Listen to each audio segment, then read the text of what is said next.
So, this is chapter 2, Ecological and Systems Theories. In this chapter, this theory will describe the individual's functioning while considering the context of the environment. So, rather than considering the problems people face, which can arise from within, ecological and system theories also explain the difficulties by looking at the interactions with the environment that person live. So, although ecological and system theories were developed as separate frameworks, they are also integrated together sometimes and called as ecosystems theory or ecological systems theory because of the similarities in their underlying explanations of human behavior. And they also have a commonality of looking at how people affect and are affected by their physical, social, and cultural contexts of their lives. And therefore, while doing this chapter, they will be discussed together. To understand ecological and systems theory, several key concepts needs to be understood. These will help inform understanding the theoretical principles, which will be defined after we have understood the main definition of some of the key terms. So, first is the system. A system is an entity with interrelated and interdependent parts. Systems often exist to accomplish a common purpose. Families, communities, and organizations, these are examples of systems of interest to social workers. The next term is boundary. Boundaries are the real or socially constructed barriers that separate a system from its environment. Thick boundaries create closed systems with no energy flowing between the system and other systems in the environment. Diffuse boundaries are thin and may allow too much energy to flow in and out of the system, potentially threatening the connectedness of the system. Family system theory, it suggests that boundaries remain firm, establishing a strong connection among the members of the family, yet flexible, allowing the family systems to have inputs and outputs with their environment. The next important term is reciprocal transactions. These are the interactions that occur between people and their environment or between two systems. This idea contrasts with a linear conception that one system affects another. Instead, reciprocity means that systems exert mutual influence on one another over the time. The next important term is the feedback loop, which describes the process by which systems receive the information required for the necessary adjustment. Nichols in 2013 in his paper suggested a process of self-correction allows a system to identify the areas of needed change. This loop depends on permeable boundaries that allow a system to remain open to feedback. The next term is homeostasis. It refers to the system's desire to resist change and preserve the status quo. When staff members at a social service agency are told the organization is closing one program to open another, their subsequent anxiety with the change may be a result of a desire to maintain what is known and comfortable. The next is adaptation and equifinality. Ecological theory suggests systems have a tendency to protect and grow to accomplish a goal, a process which is known as adaptation. The related concept of equifinality suggests a system can take multiple paths as it adapts over a time. A system's ability to adapt effectively can depend on the goodness of fit of that system within its environment. The next term is microsystem, which is the closest to the client. For a child, this would include parents, siblings, peers, and teachers. Understanding the systems that exert the most influence on a client is essential to social work practice when taking an ecological systems approach. Mesosystem refers to the relationships or direct interactions among systems in the microsystem. The mesosystem demonstrates the importance of the interactional nature of systems. Social workers commonly look at whether relationships among systems help or hinder the growth and development of a client. For example, child welfare workers commonly look at the relationship between children and their parents to assess whether this interaction is supporting a healthy child development. Exosystem is defined as occurring when an interaction between two systems exerts an indirect influence on another system. Imagine that a supervisor at a social service organization is being reprimanded by the agency director for not meeting the agency's goal regarding how many hours his program would bill for that month. The supervisor might put pressure on his supervisees to increase the number of billable hours because of the pressure exerted by his superior. Although the effect is coming from a higher level, the social workers never had communication with the agency director about the need to increase billable hours. Another example might involve a mother's experiencing stress at work because of a new computer system. When she comes home and is short with her children, the children are affected even though they have no formal relationship with their mother's employer. It's sort of, the child is being affected because of the mother's, the environment in which the mother was exposed to having some effect on the child's environment too. So that is the influence of the exosystem. The next is the macro system, which is a larger system that influences a client's life. Macro systems might include the US healthcare system, a client's culture, which defines beliefs and practice that inform daily living, or national entitlement programs that determine who is eligible for government assistance. Although the effects of these larger systems can sometimes be harder to see than the day-to-day effect of systems in the microsystem, social structure and the policies that define how services are administered have real effects on children, youth, adult, and families.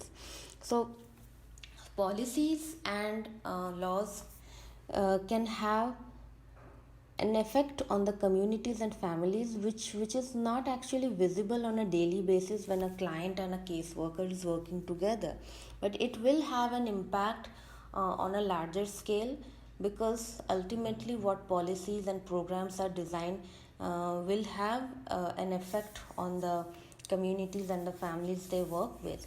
So that is also another influence of the system which is being described here as the macro system. Then comes the chronosystem, as the events that affect the client are the events that affect the client, because Bronfenbrenner's ecological theory is focused on child development. The chronosystem refers to how events in a child's life can affect how well that child grows and adapts. For example, a child who loses a parent when he is 8 years old may struggle with grief and loss throughout his lifetime, as current losses bring back the pain of an unexpected childhood tragedy. So the chronosystem basically defines the events which can have a long-term effect on a person's growth and lifelong effect.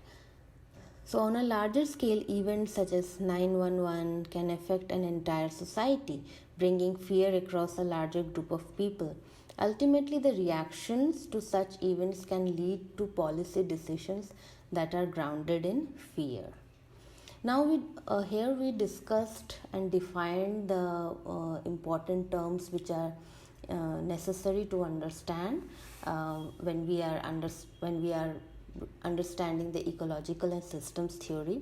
Now, since this book, this whole series is about theories on how it can be applied in generalist social work practice. It will always be essential as we are in this book and in this discussion, that theoretical principles be discussed, because that is the main idea behind this series.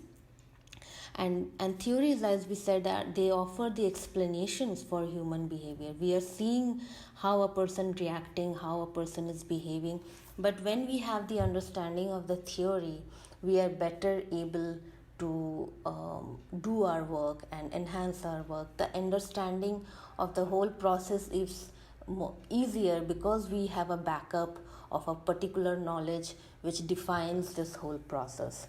So that we discussed in chapter 1. So continuing with that, since in this chapter we are just focusing on ecological and systems theory, but there will also always be a theory behind that which needs to be discussed and understood. So the theoretical principles include the ideas that collectively define a social theory. They are assertions about the nature of the human experience that seek to explain the human behavior and the causes of human problems. They also seek to explain how best to facilitate the change process. We'll now further just go one by one with all the principles which are associated with ecological and systems theory. So the principle 1 is a system consists of interrelated and interdependent parts.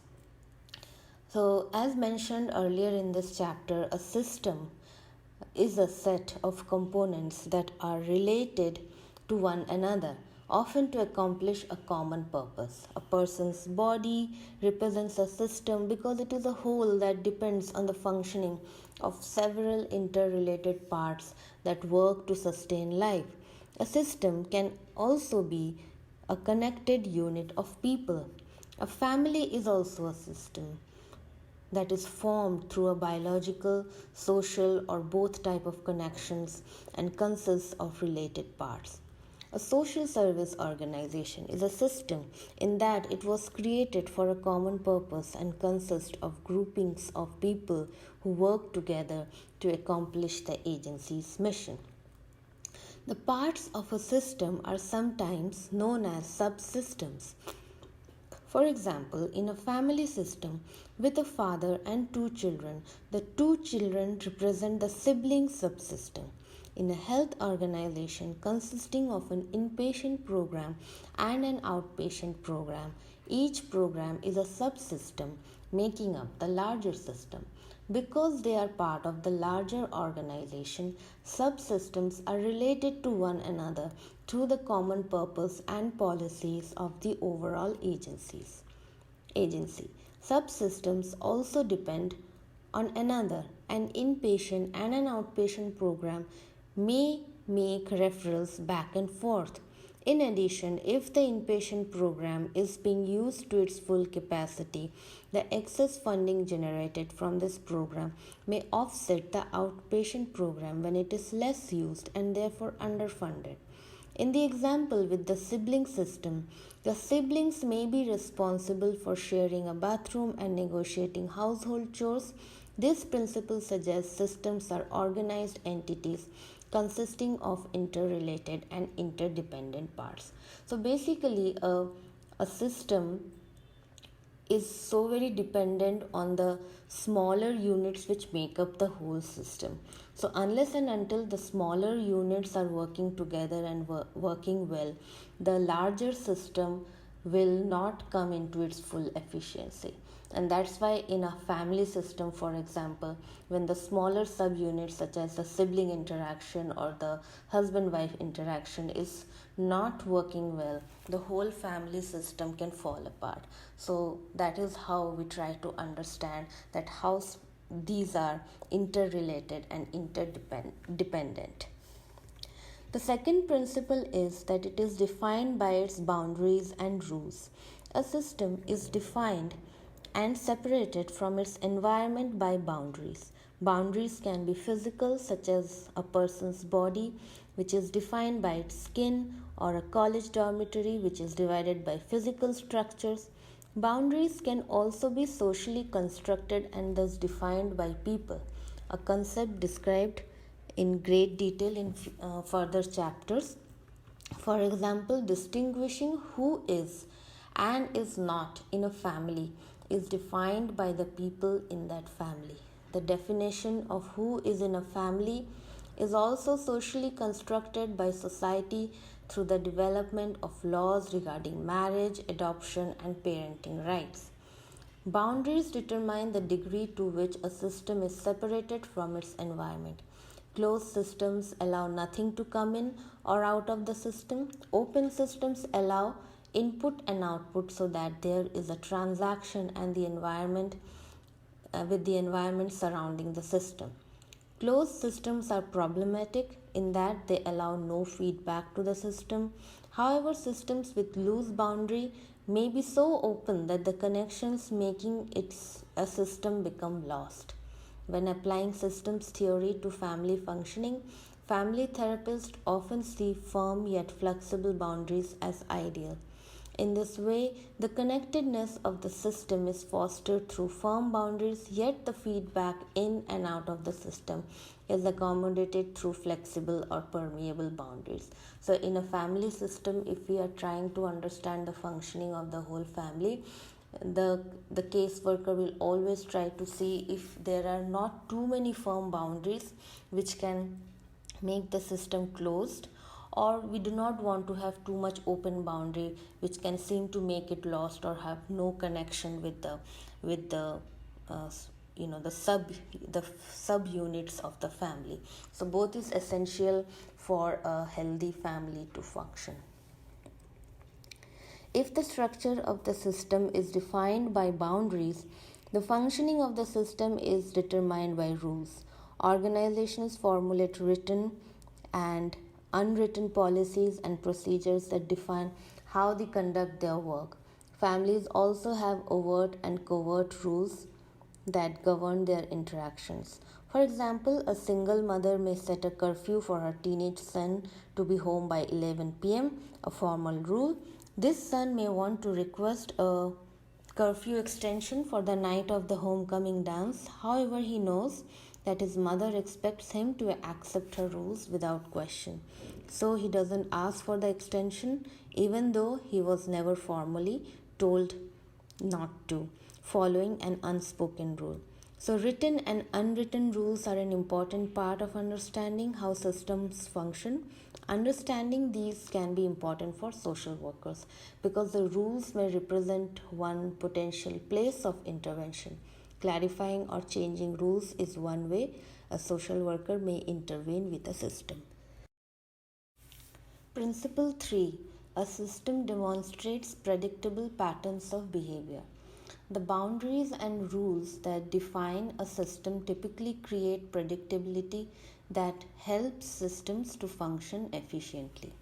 Systems theory suggests that entities have boundaries and rules that govern a system and thus help the system to achieve the homeostasis, a drive that resists change and instead seeks to maintain status quo. Ecological theory, however, asserts that entities have a tendency toward adaptation, making the changes needed to protect themselves and grow to accomplish their goals. Von Bertalanffy referred to this as equifinality, an ability of an organism to protect and restore itself through a variety of avenues, meaning there is more than one path to achieve adaptation. This drive for adaptation is seen in children's development as they grow, in a parent's ability to adapt the physical environment to accommodate the presence of a baby, or in an organization's ability to change a program to fit a newly enacted state policy. These assertions regarding a system's tendency toward homeostasis or adaptation is one area in which systems and ecological theories diverge. Systems theory suggests that despite the need for adaptation, systems seek homeostasis, which has to be confronted when the intervention of a social worker requires changing the system. The concept of homeostasis is often observed in couples counseling. A husband may be seeking counseling because of his dissatisfaction with the amount of time his wife is traveling for work. However, if the wife offers to leave her job to alleviate this concern, it is not uncommon for the husband to experience anxiety at the thought of having his wife home more often. In some systems, both familial and organizational, some parts of the system would rather accept what is comfortable, even if the status quo is dissatisfying, than risk what is unknown by changing rules, boundaries, or patterns of behavior. This principle is important for social workers because social workers seek social justice and social change. Helping systems overcome their resistance to change is often an important part of social work practice. Ecological theory offers a more hopeful view of systems, suggesting they seek to grow and change. This belief is consistent with the principle of the strengths perspective, which will be the next chapter of this series. In chapter 3, the idea of adaptation is important because otherwise, how will change happen, right? Because the tendency toward growth can lead to positive or negative changes. Social workers intervene in the change process and facilitate adaptations that are healthy for people and the systems to which they belong. Whether social workers are confronting homeostasis or facilitating adaptation, working with a system to make necessary adjustments is an important part of social work practice. The next principle is principle 4. A system is more than the sum of its parts. Considering that a system is a set of interrelated, interdependent parts, it would seem that the parts add up to a sum of its elements. The idea that a system is more than the sum of its parts takes into account dynamics that occur among the parts of a system and increase the complexity of the system. Nichols suggests that when people come together to form a family, something beyond the sum emerges that includes the patterns, the beliefs, and ongoing interactions that make up the unique family system, right? Principle 5. Changing one part of a system affects the other parts of and the whole system. The relationships between people and their environment are described as transactional and reciprocal. Essentially, the interactions among entities are not linear, where one entity affects the others. Instead, exchanges among systems bring about changes to one another over time. Consider the American healthcare system, which functions primarily through the use of insurance. When insurance companies fail to approve a needed health service, the insurance company affects the life of that patient, and social workers may become involved to advocate that basic needs are met. However, consider the reciprocal nature of these relationships. When other insurers on the same plan seek medical treatment that is not needed or fill prescriptions that they do not intend to take, resources from the system are depleted. Some people may see these practices as hurting an insurance company with which they are unhappy. However, irresponsible use of insurance benefit affects others who are insured by that company in that the resources available for their care become limited or their insurance premiums increase. The insurance company is affected by the insurer's payment for services and their use of these services, whereas the insured are affected by the ability to obtain health care as defined by the rules governing the exchange between the insurance company and those it insures. Principle 6. Goodness of fit with the environment leads to positive growth and adaptation. Ecological theory suggests people are able to function most effectively when their needs and strengths fit those of the environment. As Germain and Bloom explain, a goodness of fit between the needs, rights, capacities, and aspirations of individuals or groups, on the other hand, and the qualities of their socio-cultural and physical environment, on the other, involves some degree of meshing, which may be described as favorable, minimally adequate, or unfavorable. When there is a favorable fit between the person and the environment, adaptation is fostered. However, when the fit is unfavorable, the transaction can have negative consequences for both the person and the environment. Social workers are interested in assessing the goodness of fit because this creates the opportunity for intervention. When a client comes to a social worker with a problem, sometimes the practitioner works primarily with that client. However, sometimes the best intervention involves changing the environment so that the individual's functioning is positively affected. An example to illustrate that is a social worker who helps older adults. Imagine a neighbor of a woman named Ramona calls Adult Protective Services. The neighbor recently stopped by to check on Ramona and discovered the gas had been left on in the apartment and a cigarette had been left burning next to a large stack of magazines. A social worker is sent to Ramona's home to assess her functioning. A review of the home and interviews with Ramona and her neighbor uncovers that Ramona is in the early stages of Alzheimer's disease. Ramona lives with her adult daughter who travels often and is not home to monitor Ramona's health and safety. Although this environment previously met her needs, it appears that the situation has changed through the progression of her disease. The social worker intervenes by speaking with Ramona and her daughter and finding a facility that could provide increased supervision and care. In this case, assessing the goodness of fit between Ramona and her environment helped to determine that basic needs were not met in the context of her current living situation.